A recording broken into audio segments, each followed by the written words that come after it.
Pemirsa, kelompok John Kay kembali terbelit kasus hukum aksi kejahatannya pada Minggu siang di sekitar Cengkareng dan perumahan elit Green Lake City.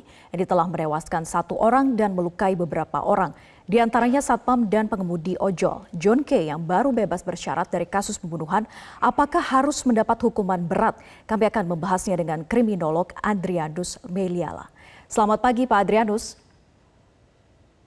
Selamat pagi, Mbak. Ya, terkait dengan aksi premanisme yang kembali berulang dilakukan oleh John Kay, kalau dari kacamata kriminolog, apakah iya motifnya ini hanya karena faktor pribadi?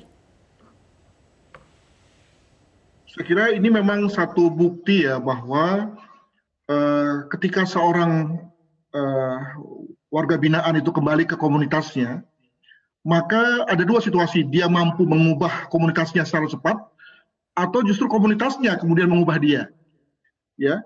Dan umumnya itu komunitas yang berhasil mengubah si orang baru yang datang ini, gitu. Jadi walaupun John Kay mungkin ketika diwawancara oleh Mas Andi itu punya niat, punya motif yang begitu baik, ya, menjadi seorang yang religius, kembali kehidupan normal, bahkan beragama secara saleh. Tapi begitu dia berhadapan dengan komunitasnya, kerabat dan seterusnya, serta dengan berbagai perilaku dan ide-ide yang dia geluti sebelum masuk ke LP, maka dia berada pada situasi dilema, ya, mau lari secara seketika, atau mungkin mau mengubahnya secara perlahan-lahan, atau bahkan hanyut. Nah, saya dalam hal ini masih menduga bahwa kemungkinan si John Kay ini berada pada tempat dan waktu yang salah saja. Jadi memang niatnya mungkin baik, tidak ingin terlibat lagi dan seterusnya, tapi dia berada di tempat dan waktu yang salah, karena secara pidana ketika dia berada di satu tempat, dia bersama dengan pelaku, ya, apalagi ketika ada indikasi dia menghalang-halangi pekerjaan polisi, itu saja udah salah, gitu ya. Nah, maka kemudian terpaksa kemudian dia harus berhadapan dengan hukum lagi, begitu, Mbak. Nah, artinya betul-betul faktor motif pribadi, begitu ya, permasalahan pribadi. Tapi kalau dilihat polanya ketika orang yang keluar dari lapas, ini memang faktor lingkungan yang tadi Anda katakan sebagai juga pemicu, bisa kembali terpengaruh dengan komunitasnya begitu. Tapi apakah juga faktor keuangan ini bisa menjadi salah satu pemicu juga? Karena permasalahan yang terlibat antara John Kay dan juga Nus Kay ini faktor pembagian hasil penjualan lahan tanah ini. Amat mungkin terjadi.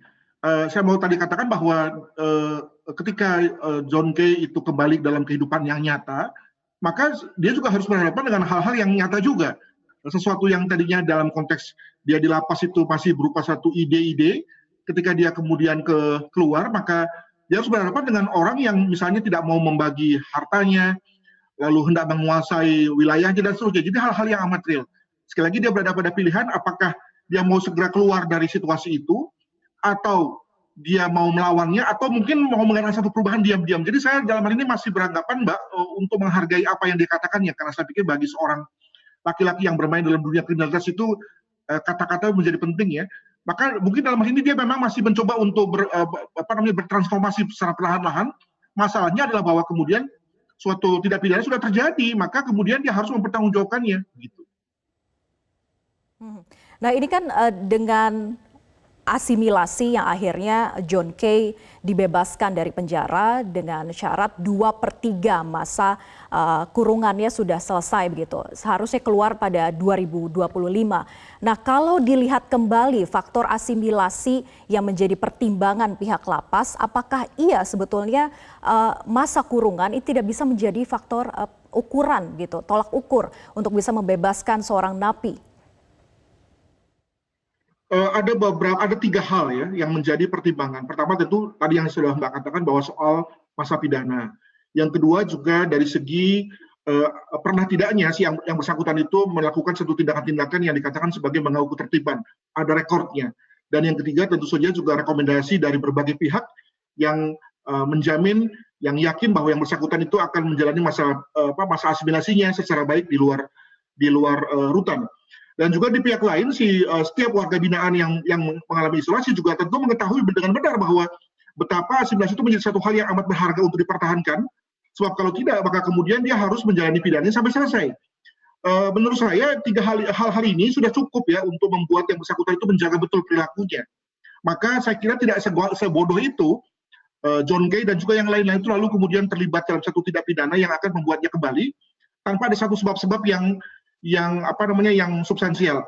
Kalau kita bicara mengenai mereka-mereka yang selama ini dari segi 33.000 orang yang mengalami asimilasi dan kemudian lalu berbuat tindak pidana, maka saya menduga adalah mereka-mereka yang memang betul-betul tidak ada dukungan keluarga sama sekali, sehingga kemudian lalu lapar ya saat di luar hutan dan kemudian lalu berpikir tentang berbuat tindak pidana. Tapi bagi John Kay kan tidak begitu. Dia punya dukungan komunitas yang sebelumnya tidak membuat dia lapar. Jadi dalam hal ini memang perlu didalami mengapa dia terlibat. Tadi saya sempat melihat bahwa sebetulnya memang yang bersangkutan ini memang ada niat untuk itu. Tapi sayang sekali kemudian tadi karena dia tidak mengambil satu langkah yang frontal ya untuk keluar dari komunitasnya, alhasil dia kemudian terlibat pidana begitu.